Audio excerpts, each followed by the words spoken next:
God puts people in hard situations to make good out of the situation, or do you think that he can make good out of bad situations? When this student asked a tough question about suffering, Cliffe's powerful response on love, pain, and forgiveness left the crowd speechless.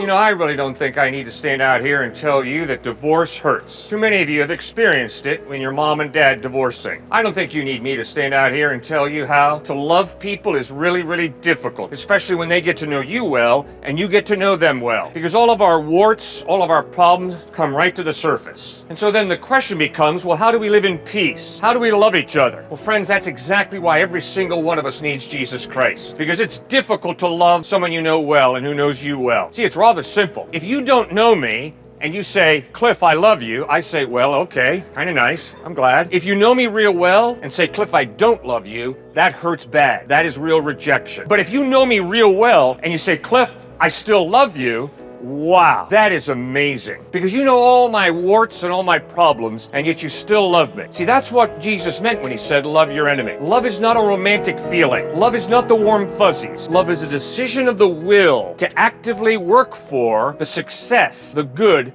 of another. And that's why Jesus said it's not enough just to love nice people. I created you to be rooted in my love and then to love even your enemy. And that is the hardest thing to do. Oh, Cliff, I just believe in forgiveness. It's easy. Well, then it's not forgiveness. Real forgiveness, if you've been hurt badly, is never easy. So don't give me this trash. Oh yeah, man, I just forgive. What you really mean is, I just excuse things. When you forgive, what you're saying is, you know, you really cut me off at the knees, and it hurt like blazes, and it stinks. And guess what I feel like doing? I feel like hating your guts. But instead of hating your guts, I'm going to absorb the pain, absorb the hit, and forgive. That's why we need Christ. Because it's hard to love our enemies, it's hard to forgive those who've hurt us, and alienation, and divorce, and date rape, and racism, and sexism fill the gap. And Jesus Christ comes and says, enough. Trust in me. Accept my forgiveness, my love for you, and now let's get about the business of living the life that I created you to live, the purpose